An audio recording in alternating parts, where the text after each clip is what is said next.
Hey everybody, it's Jason from the Texas Gun Vault 2, and we're out here in the garage once again to talk about guns that I took to the range today and talk about a couple of gun stories and gun vaulting, what I call when I'm working on the channel or doing stuff that's ancillary to the channel.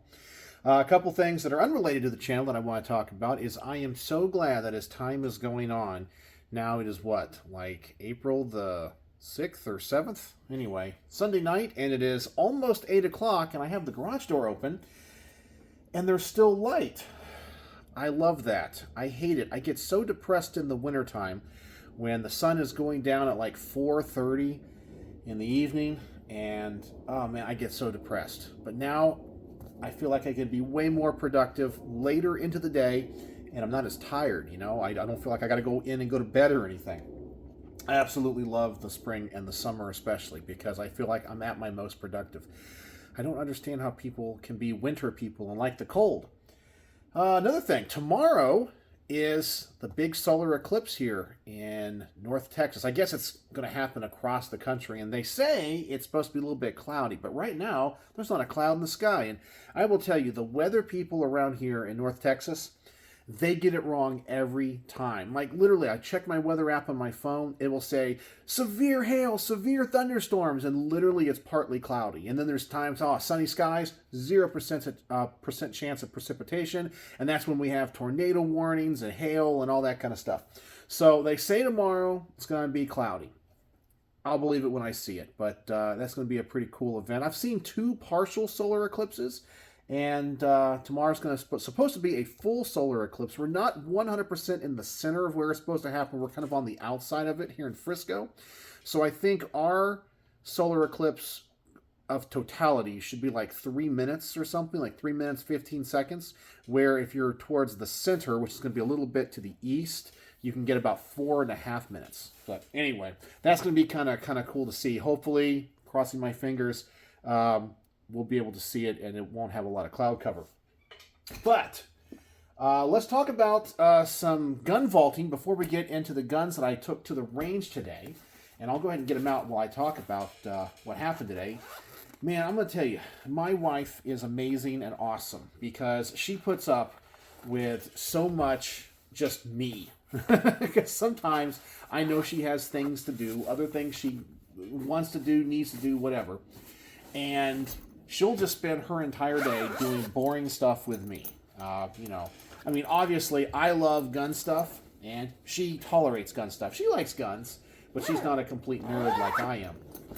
And so anyway, we did some filming at the range today. I saw my friend Jack number 2 at the range. He had a couple of firearms that he was prototyping because he's an FFL SOT, and a really cool, intricately suppressed AR 9mm SBR that it has a rotating bolt and it has an actual SD can, so it's not like a screw-on can to the end. It actually goes over the barrel and the barrel is ported, and he had all this custom made. It was pretty sweet. So it was pretty awesome to get to see him and do that. And I returned those Bren 10s that I recently reviewed. And at the range today, I actually got there early, and I had lunch with a subscriber, but somebody that had contacted me, an older gentleman whose name is John, and him and his wife were in the area. I guess they live about an hour from here, and he saw my range report on the Clark Custom 1911 long slide.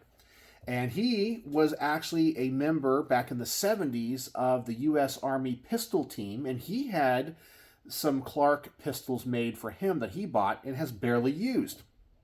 And he just wanted to show them to me. And it was really cool. He was asking me what I thought on the valuation of them and so forth. And I tried to give him all the information I had and had learned on those pistols. And my wife and I had lunch with him and his wife there at the gun club.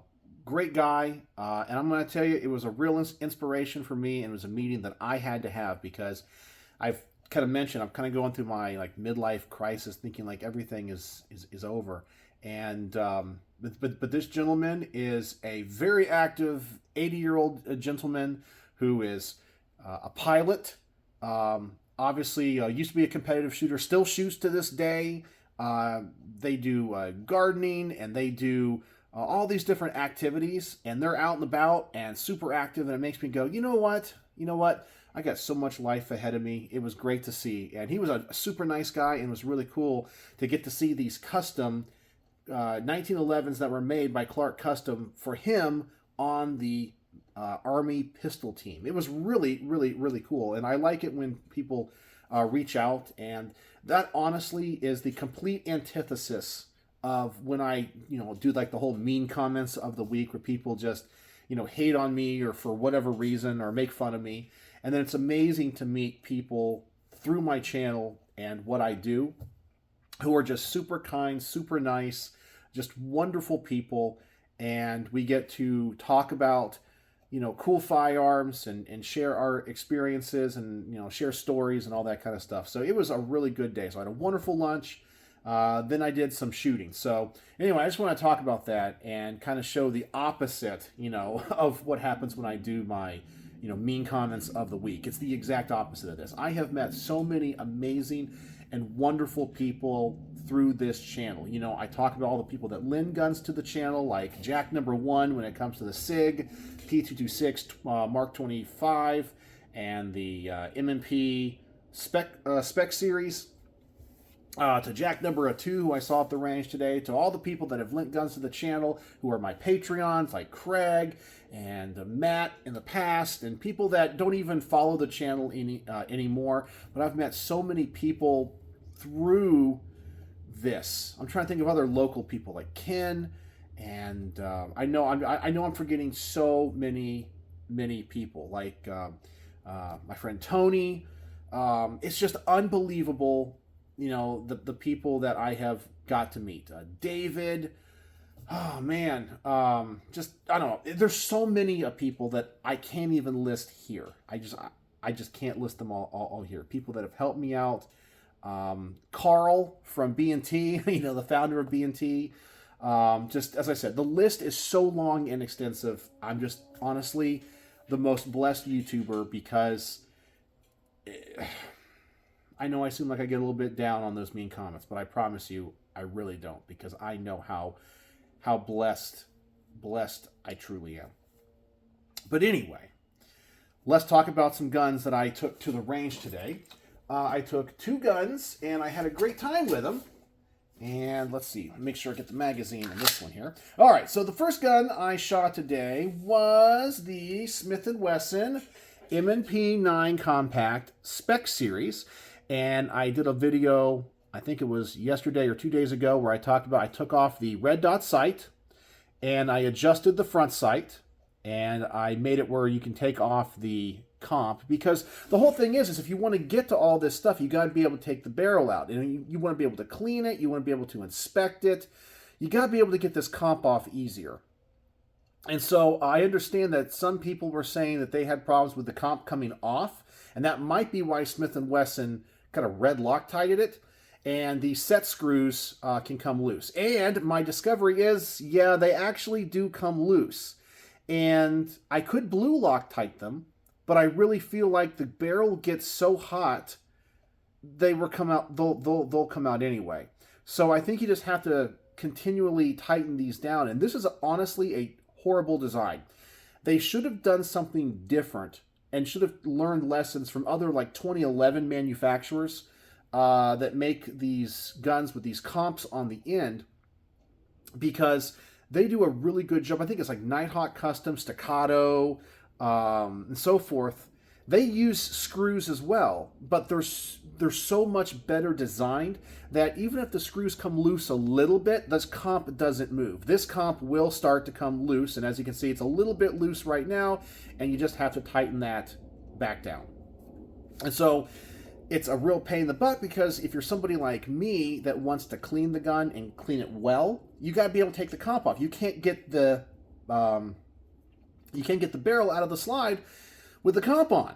And most people are going to want to take the barrel off. That's just part of field stripping. And you also will probably want to clean the comp. And Smith & Wesson provides the threaded or the thread protector for this gun. So if you don't want to run the comp, you can do that as well. but if they red Loctite it on, you can't get it off. But if you don't have it red Loctited, the comp will come loose. So as you shoot it, you just got to be aware and constantly tighten those down. Maybe the blue Loctite would work, but as I said, I'm just not a big fan of that. They just should have a better design for this comp to stay on here. But let's talk about how the gun performed. Now, I mentioned when I first took this to the range and had all the problems with the red dot in the front sight, that Jack had told me that he had a problem getting this gun to run at all. And both range trips, the gun ran perfectly. Not one single malfunction. It didn't matter what magazine, what ammunition. I ran 115, 124, everything through it. No problem with any bullet weights, manufacturers. It just ran like a top. It ran great. So I'm not sure why Jack was having those problems. Maybe the gun just needed a break-in period.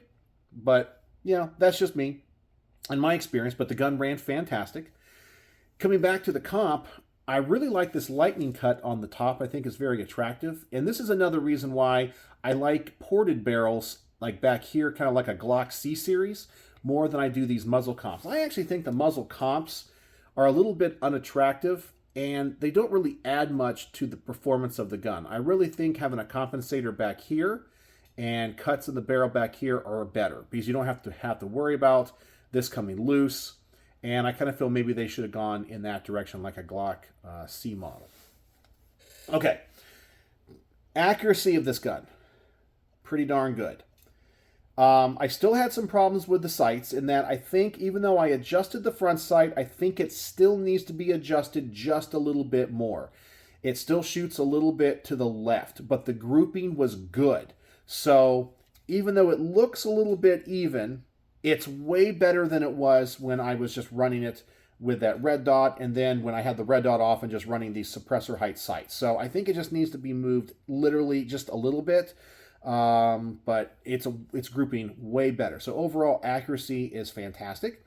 Really nice that they included so many mags with this thing. You got the standard, 17 round mags, and then you got the extended, where are they here? The big, I want to say these are 22 round magazines. Everything ran great. I really like the M&P series. I really do. I really kind of feel like they are a little bit nicer than Glocks. But I'm going to say something and probably tick off a lot of people out there that love the M&P more than the Glocks. And that is, I still think the trigger in Glocks are better. This trigger might be lighter, but the Glocks have a more tactile and audible reset. And for the type of shooter that I am, I prefer that tactile and audible reset. If I'm taking my time, I just want to release the trigger just enough. I hear the click, I know I'm ready to go, and I can kind of find that wall again.